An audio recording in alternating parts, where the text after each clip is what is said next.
ಒಂದು ದಿವಸ ಕಾಗೆ ಬಾತ್ಕೋಳಿ ನೋಡುತ್ತಂತೆ. ಅಯ್ಯೋ ಇದೆಷ್ಟು ಬೆಳ್ಳಗಿದೆ, ನಾನೆಷ್ಟು ಕಪ್ಪಗಿದ್ದೀನಿ. ಸೊ ಬಾತ್ಕೋಳಿ ಹತ್ರ ಹೋಗಿ ಕೇಳುತ್ತಂತೆ, ನೀನೇ ಅಲ್ವಾ ತುಂಬಾ ಸುಂದರವಾಗಿರೋ ಪಕ್ಷಿ, ನೀನ್ ತುಂಬಾ ಖುಷಿಯಾಗಿದೆಯಲ್ಲ ಜೀವನದಲ್ಲಿ ಅಂತ. ಅವಾಗ ಬಾತ್ಕೋಳಿ ಹೇಳುತ್ತಂತೆ, ಅಯ್ಯೋ ನಂದೇನ್ ಬಿಡು, ನೀನ್ ಗಿಣಿ ನೋಡಿದ್ಯಾ?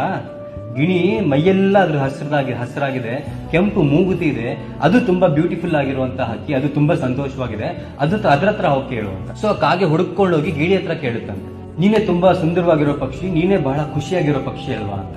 ಅವಾಗ ಗಿಳಿ ಹೇಳುತ್ತಂತೆ, ಅಯ್ಯೋ ನೀನ್ ನವಿಲ್ ನೋಡಿದ್ಯಾ?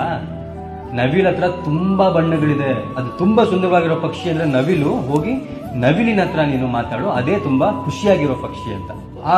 ಕಾಗೆ ಏನ್ ಮಾಡುತ್ತೆ, ನವಿಲನ್ನು ಹುಡ್ಕೊಂಡು ಹೋಗುತ್ತೆ. ನವಿಲ್ ಎಲ್ಲಿರುತ್ತೆ? ಒಂದು ಝೂ ಅಲ್ಲಿ ಸಿಗುತ್ತಂತೆ ಕಾಗೆಗೆ. ಸೊ ಆ ಝೂ ಹತ್ರ ಹೋಗಿ ನವಿಲ್ ಹತ್ರ ಕಾಗೆ ಕೇಳುತ್ತಂತೆ, ಅಲ್ಲ ನಿನ್ಗೆ ಅಷ್ಟೊಂದು ಬಣ್ಣಗಳಿದೆ, ನೀನೇ ಅಲ್ವಾ ತುಂಬಾ ಖುಷಿಯಾಗಿರೋ ಪಕ್ಷಿ ಅಂತ. ಅವಾಗ ನವಿಲ್ ಹೇಳುತ್ತಂತೆ, ನಾನ್ ಸುಂದರವಾಗಿನೋ ಇರ್ಬೋದು, ಬಟ್ ಆ ಸುಂದರವಾಗಿರೋದೇ ನನಗೆ ಮುಳುವಾಗಿದೆ. ಸೊ ನನ್ನನ್ನ ಜನ ಎತ್ಕೊಬಂದಿಲ್ಲಿ ಝೂ ನಲ್ಲಿ ಇಟ್ಟಿದ್ದಾರೆ, ಪುಕ್ಕ ಕಿತ್ಕೊಳಕ್ ಬರ್ತಾರೆ, ನನ್ನ ಜೀವನನೇ ಬೇಡ ಆಗ್ಬಿಟ್ಟಿದೆ.